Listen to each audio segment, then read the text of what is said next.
Layer masks are a key feature of Photoshop that allow us to non-destructively hide and show selective portions of our image. We can see that in this document we have 4 different layers, or 4 different images, each on their own layer. I have a clouds layer, this curtain layer, there's a waterfall layer, and the river layer.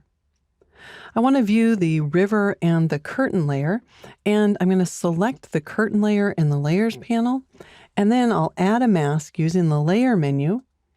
I'll choose Layer Mask, and then Reveal All. This is going to add a white mask to the layer. Now there's 2 things that you need to know.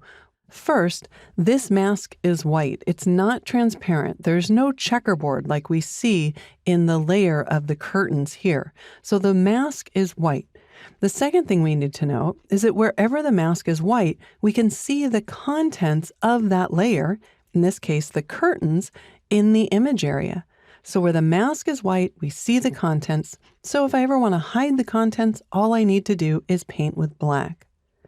The mask is targeted, and I know that because it's got the highlight around it. If I click on the thumbnail for the image, now the image is targeted. So let's click on the mask. I'm going to tap the B key to select my brush, but I have a very, very small brush.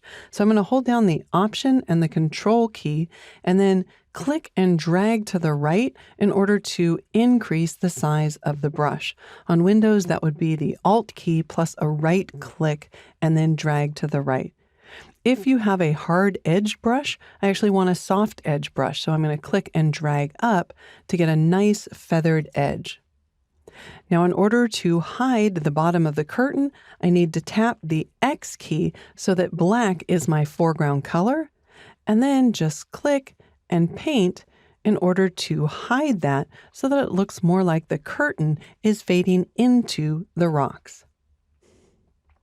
If I paint too much and I go up into that image, all I need to do is tap the X key that exchanges my foreground and background color, and then just paint with white to hide the information on that layer. If we want to view our mask, I can hold down the Option key on the Mac or the Alt key on Windows and click on the thumbnail in the Layers panel. Just click on the eye icon in order to view the layers again. Now, let's work with the clouds layer. I'll target it by clicking on it to make it active and also make it visible.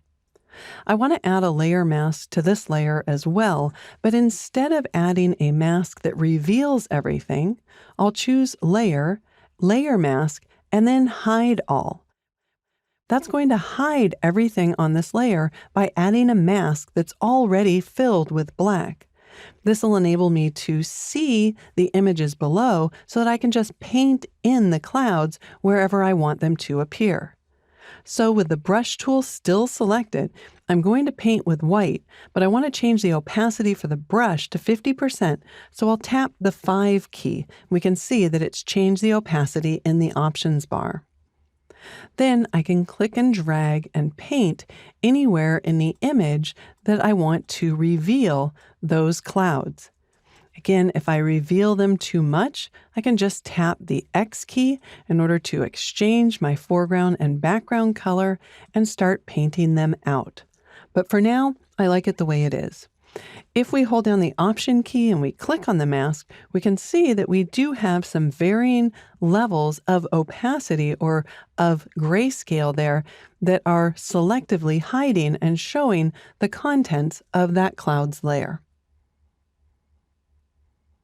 Now let's hide the clouds layer for a moment because I want the waterfall layer to show through the curtain in this dark area here. So on the Layers panel, I'll target the contents of the layer. Then I'll select the Quick Select tool by clicking and holding on the Object Selection tool and then selecting Quick Select. And I'll click and drag down through that black area. If it doesn't select enough, I can continue clicking and dragging. Now it's selected a little bit too much, so I'll switch to the Subtract From Selection tool and click in the gray areas to remove those areas from the selection until I just have that black area in the center selected. Once that's selected, I'll target the mask for the curtain layer and then choose Edit, Fill, making sure that I'm filling with black for the contents. And when I fill with black in my mask, it's going to hide that curtain, and we're going to be able to see through to the layers underneath.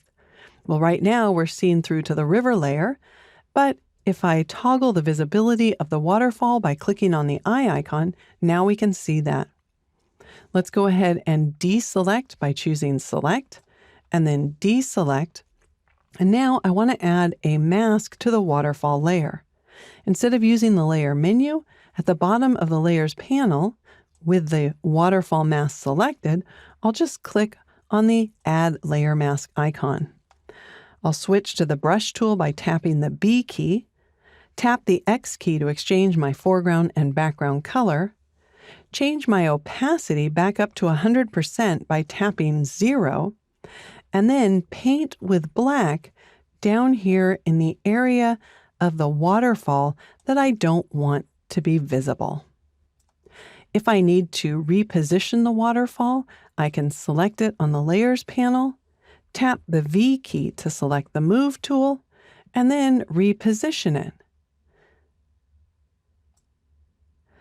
I think one of the most difficult things when you're learning layer masks in Photoshop is just remembering to target the mask when you want to work on the mask and the layer when you want to work on the layer.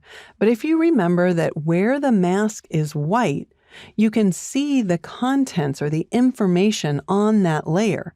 And where the mask is black, that information on the layer is hidden, then you'll have no trouble at all masking in Photoshop.